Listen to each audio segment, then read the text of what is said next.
One of the reasons was I actually lived through 1992, so I understood, a couple of things that actually happened in that movie, and I felt like the story and, the great acting and the great directing, I wanted to be a part of it in any way I could, and it just felt like it was a natural culmination considering that Death Row Records was really, founded in 91, 92. It just was so much around that year and around this whole movie that just made sense to come together.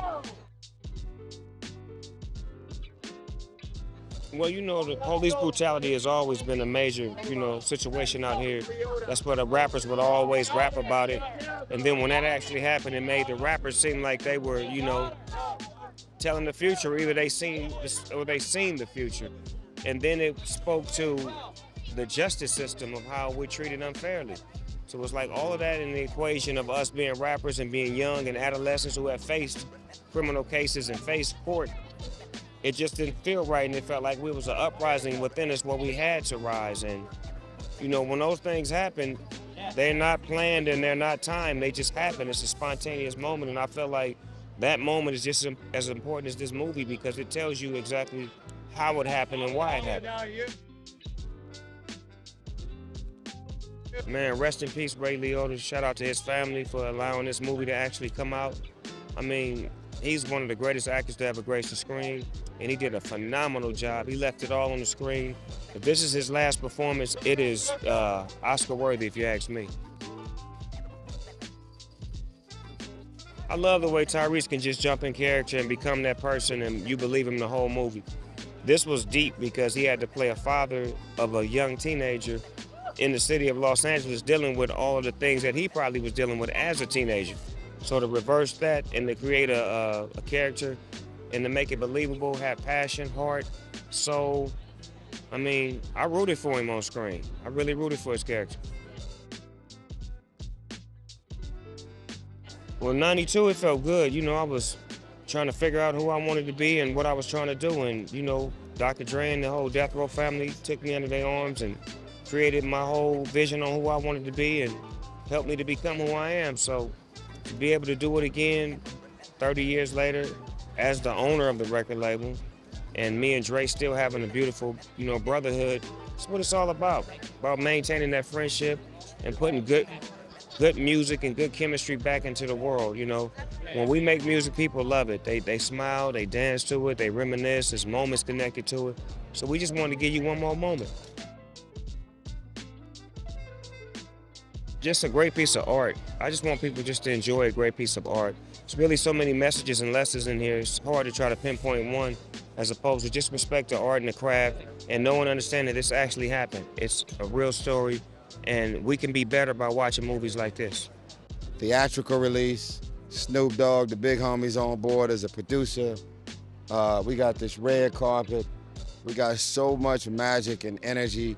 And, we haven't had an event like this on the West Coast since Straight Outta Compton. And, Colors, Menace to Society, Poetic Justice set it off, Straight Outta Compton, Training Day, and this happens to be the most diverse film of any South Central LA film. So shout out to the king himself, right? My brother John Singleton, who put me on, Baby Boy. So I'm just grateful, when I say the most diverse cast, only I can say that. This is the Fast and the Furious of South Central cinema. Gonna be on the edge of your seat. It's a heist movie, it's a crime thriller. It's a real crazy movie. And I think, in my mind, we've already won. And all I want is for the world to get out there and experience this movie. Labor Day weekend, there's nothing else that matters as much as 1992. So don't be 30 years old trying to get your tickets at the last minute, be out there sitting on the front row. with your girlfriend for date night rubbing your neck because you up in there watching the movie like that. You know what I'm saying? That's why I can't wait for the world to finally get a hold of this magic called 1992. I lived this in 92, yeah. So this was a God wink moment. 30 years later, here we are. Hey, but Ray, well, that was our second film together. We did The Iceman exactly a decade ago. I love how, tenacious he was. He was so on point. He never left the set. He was like, for me, he was an amazing partner because Ray, after he trusted me. So we had kind of like a partnership that we could really manipulate moments together without anybody knows that he was together. So he was a real partner for me, and I'll miss him. He was an amazing friend and a great artist, and that's life. So I hope he would be proud, watching his last movie, going all full throttle.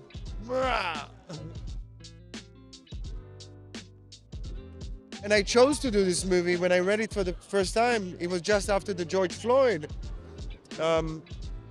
Minneapolis event. So I was like, how ironic that I'm doing a movie that happened 28 years ago, and I feel that I'm reading it, and I'm just like, it's still happening. So an OG like Snoop, is something that this movie need to have. Because if we don't have it, then you're like, then who represents this film? Who is behind it? So yeah, Snoop definitely represents South Central LA, and The Chronic was the year that he, came out with debut album. So 92 is a big year for him.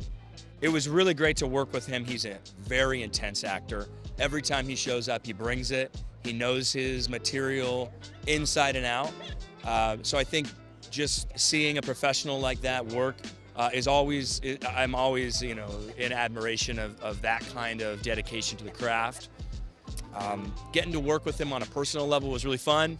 He's a no bullshit kind of guy. He's fun, he's crass, and getting to hear about his experiences through his 40-year career in Hollywood was really great. A lot of times we see Tyrese as this fun, bombastic kind of character in the Fast Furious franchises, but this he dug deep and he really went for something a little more raw, a little more gritty. So I thought he did a great job. Just having Snoop on board is so cool. I mean, Snoop's as big as he's ever been right now. He's hosting the Olympics. He's doing things I never thought I'd see Snoop Dogg do, and I love it. So it's great. Oh God, I am overwhelmed. So many beautiful faces, so many friends, so many family. I just can't say thank you enough to the team over at Lionsgate, to our beautiful director, Ariel Roman, to my castmates, and to all the fans that'll show up and watch this movie. This movie is a very special LA film, and we need your support, and we have your support, and so I'm just grateful. Antoine is on a very real journey that so many young men and women across America, especially in inner black cities, what they experience. He's kind of the blueprints of the life that they live. And so Antoine has this coming of age kind of story where he deals with neglect. He deals with not having a father and his mother. He comes from a broken home. And so Antoine really is fighting for love. He's fighting for a voice. He's fighting to understand himself. And it kind of comes across in his relationship with his father. Tyrese is intense on set anyway. I think, first of all, thank you, Tyrese, for just curating such a beautiful relationship so we can make such a beautiful film. Really, it took a lot of hard work, and we improv'd a lot of scenes for this movie. We wanted the characters and the relationship to feel very authentic to how it actually feels to come from a broken home, especially to not have a relationship with your father. And so we did a lot of work, laid great foundation to make that happen, and I couldn't be more proud. First of all, rest in peace, Ray Liotta. And I'm gonna try to say this without getting emotional, simply because to be here just brings back all of the beautiful memories that we shared on set. Ray was fantastic. He brought a performance out of me that I've never seen, that I never knew that I was capable of. Ray, funny enough, he didn't talk to me for the first 2 weeks of filming, and he did it purposefully because our characters are at odds, and there's this giant rift between the two worlds that we live in, and he wanted genuine fear. And so Ray, he is a true gift to all actors across America. And if you have had the experience working with him, you understand what I mean. Rest in peace, Ray. Thank you so much, Ray. I loved the relationships, the father-son relationships that this movie has. I also love the action. I think it's this really wonderful taste of these 90s classic movies, but the relationships are so strong. It's not something I've seen in an action movie before. So yeah, I'm excited people to enjoy it, and I really loved the character, and the opportunity to work with Ray was something I couldn't pass up, So Dennis is part of this crime family, and he feels a bit of a fish out of water. He's not used to this lifestyle, but he does it because he loves his father and his brother. He wants to connect his family, but he finds himself in these situations he's not really equipped for. And I think throughout the film, he realizes the kind of man his dad is. I think he idolized his dad, and he kind of realizes that he's not who he thought he was. I mean, Ray brought an incredible intensity to the set, and he's someone who you can rehearse something 5 times, and then when they call action, he'll do something completely different, which is really exciting as an actor. You get to show up and you get to really be in the moment. You get to just witness it and then react. And yeah, he brought everybody alive. He gave them this fire that was really wonderful. I hope people realize, we filmed this in 2021, right after the 2020, protests in LA, and I hope people take away the fact that history repeats itself. I hope the relationships are so strong in this. I hope people take away the idea of building the relationships that are close to them, because that's what we got, It's an amazing film. I've been in this a long time, and so for me to get a great film on Labor Day weekend is amazing. It's exciting because, it's Ray Liotta's one of his last projects to work on, and so, hopefully we did him proud. It's about a father and son bond, and I'm a father. My son actually plays in the NBA. His name is Malik Beasley. So I understand the father and son dynamic, and just the loving interest of the father and son. I don't even have the words to say to have Snoop Dogg, come on board for this project. Especially it's about LA and LA riots and all that stuff. But it's like to have Snoop Dogg come on board, especially at this time where he's the face of the Olympics.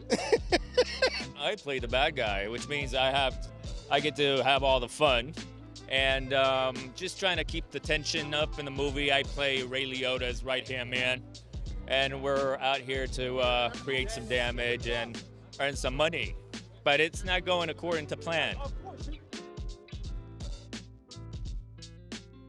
Well, you come in and you have someone like Ray Liotta, it's pretty taunting, because I grew up watching his movies and, look up to him.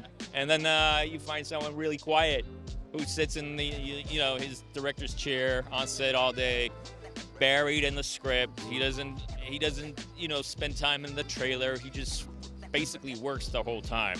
And then he gets up and it's like a volcano. It just erupts. So there's not a lot of going on in between. He saves everything for the shot. So he keeps it really fresh and exciting, but a kind person, always has been kind to me, and I feel really privileged to have this opportunity to have worked with him one last time. It's an honor. I'm not gonna lie. I've had a long 10 year doing this. I'm 9 years into the game. To share a stage and a screen with guys that are like Tyrese and Ray Liotta and Scott Eastwood, it's a testament to the work I put in so far, And so to have this moment right now is one I'm definitely gonna remember, for sure.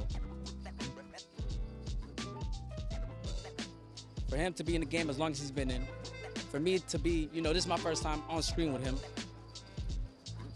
Having this moment be a moment where it could be, you know, probably his best performance, I'm honored by that, and I got to give him his flowers. Like, this man has been killing it for so long, and to have a serious role, you know, at this journey in his career, you know, it's something monumental, and I'm gonna keep rooting him on. But he's done a phenomenal job.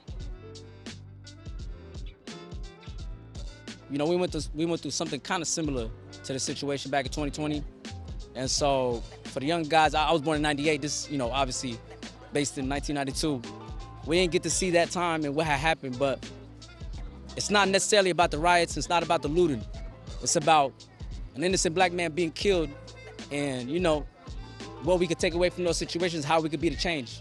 And so, you know, it's a movement. It's a movement. And, you know, Black Lives Matter for sure. Yeah. It kind of reveals a lot about LA that people don't know about 1992.